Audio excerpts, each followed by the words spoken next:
हरे कृष्णा कृष्ण कृष्ण हरे हरे हरे रामो राम राम हरे हरे। হরে কৃষ্ণা। আন্তর্জাতিক কৃষ্ণ ভাবনামৃত সংঘ ইসকনের পক্ষ থেকে আমাদের প্রতিদিনকার এই পারমার্থিক অনলাইন সৎসঙ্গ দৈনিক প্রযুক্তি জানাচ্ছি বৈষ্ণবীয় প্রীতি শুভেচ্ছা, বৈষ্ণবীয় প্রণাম। তো আজকে আমরা আলোচনা করব একটা বিশেষ বিষয়, ভক্তিপথে হানিকর কি, অর্থাৎ ভক্তি পথের কোন জিনিসটি সবথেকে ক্ষতি করে আমাদের, কি কি জিনিস আছে। তো আসলে ভক্তি সিদ্ধান্ত সরস্বতী ঠাকুরের উপদেশামৃত থেকে আমরা আলোচনা করছি।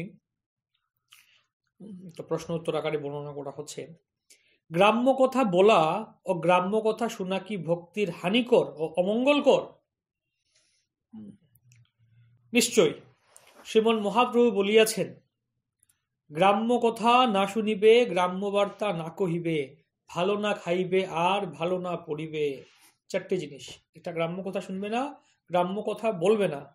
গ্রাম্য কথা মানে কৃষ্ণ কথা বিহীন প্রজল্প করা। আর ভালো খাবে না, ভালো পোশাক আশাক পরিধান করবে না। এই চারটা জিনিস এটা না করতে বলা হচ্ছে।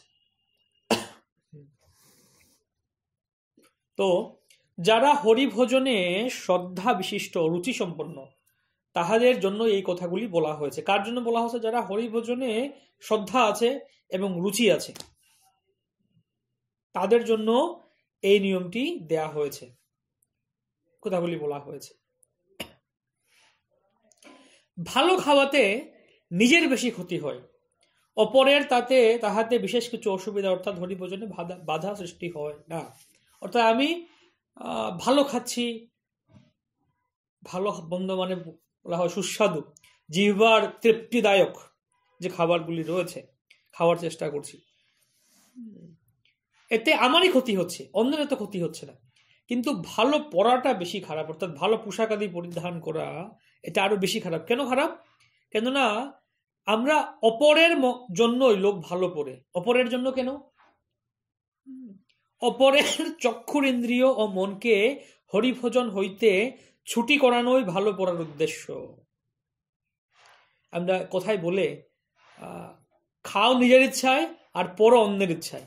তো নিজের ইচ্ছায় খাবো, যা ইচ্ছা আমার পছন্দ মতো খাবো আমি। আর পোশাক পরার সময় অন্যের পছন্দ মতো পড়তে হবে, কেননা আমাকে অন্যরা দেখবে, আমি নিজেকে তেমন দেখবো না। হয়তো আয়নার সামনে একবার দাঁড়ালাম, দেখলাম বাস, কিন্তু আমাকে বেশিরভাগ অন্যরা দেখবে।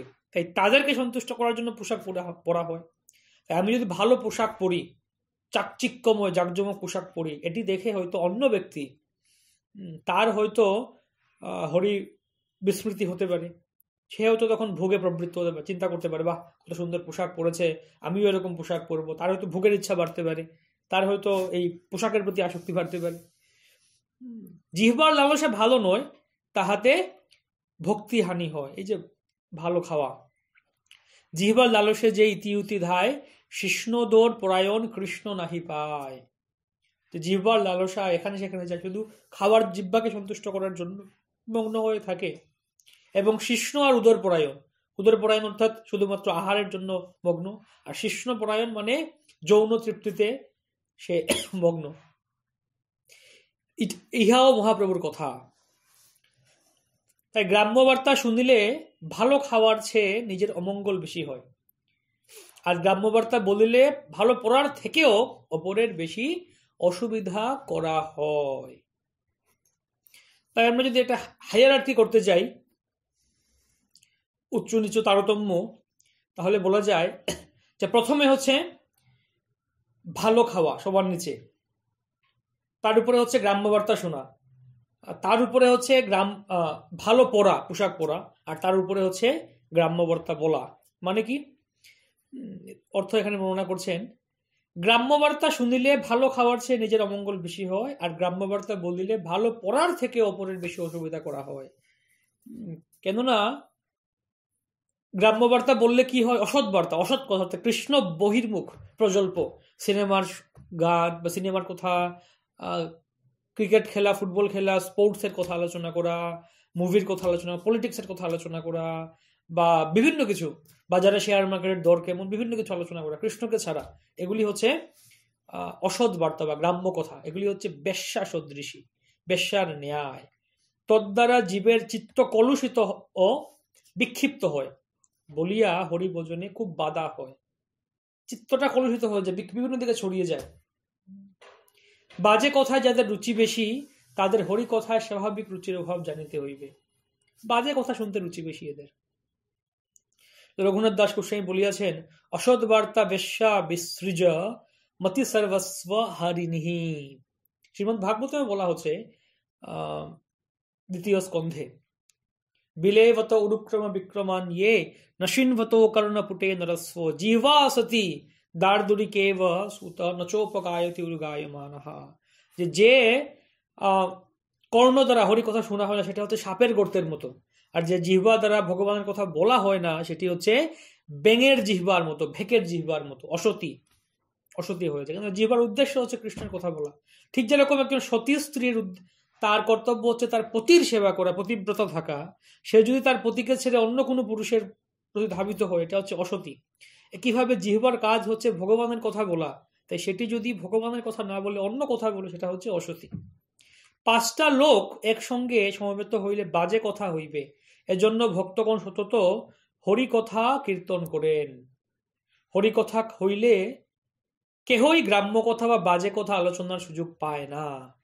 যাহারা হরিভজন করিতে চান তাহারা গ্রাম্য কথা শুনিবেন না ও বলিবেন না, এবং ভালো খাওয়া পড়ার দিকেও দৃষ্টি দেবেন না। কারণ ভালো খাওয়া পড়ার ইচ্ছা বা তাহাতে রুচি হরিভজন হইতে অবশ্যই দূরে সরাইয়া দিবে। ভালো ভালো খাওয়া পড়ার ইচ্ছা ও তাহাতে রুচি হরিভজন হইতে তফাত করিয়া জীবকে বিপথগামী করিবে, এবং তাহার ভজন হইতে ছুটি হইয়া যাবে। ছুটি, যাও, যা ইচ্ছা করো, হরিভজন করা লাগবে না। এজন্য ভজনেচ্ছু ব্যক্তিমাত্রেরই এসব বিষয় হইতে সাবধান থাকা বিশেষ প্রয়োজন, নতুবা অমঙ্গল অনিবার্য। এই 4টি জিনিস, ভালো না খাইবে, ভালো না পড়িবে, গ্রাম্য কথা না শুনিবে, গ্রাম্য বার্তা না কহিবে। তার মধ্যে হায়ারার্কিতে সব থেকে ভয়ানক হচ্ছে গ্রাম্য বার্তা বলা। আমি যখন বলছি আমার কাছ থেকে গ্রাম্য বার্তা শুনে অন্য একজন ব্যক্তির ভক্তি নষ্ট হচ্ছে। আর তার নিচে হচ্ছে যে ভালো পড়া, ভালো পোশাক পরা। আমার পোশাক আদি বৈভব দেখে হয়তো অন্য একজন হরিভজন থেকে বিমুখ হচ্ছে, সে হয়তো ভোগের দিকে প্রবৃত্ত হচ্ছে। তারপর তার পরের স্টেজটি হচ্ছে গ্রাম্য কথা শোনা, এতে নিজের ক্ষতি হচ্ছে। আর এর নিচের হচ্ছে ভালো খাবার খাওয়া। তো 4টি হচ্ছে ক্ষতিকর, 4টি ক্ষতিকর। তার মধ্যে সবথেকে ক্ষতিকর হচ্ছে গ্রাম্য কথা বলা, প্রজল্প করা, অহেতুক সময় নষ্ট করা। এই জন্য এটা আমাদের সামনে সতর্ক থাকা উচিত এই ব্যাপারে। ধন্যবাদ। শিল প্রভুপাদ কি জয়। শিল ভক্তি সিদ্ধান্ত সরস্বতী ঠাকুর কি জয়।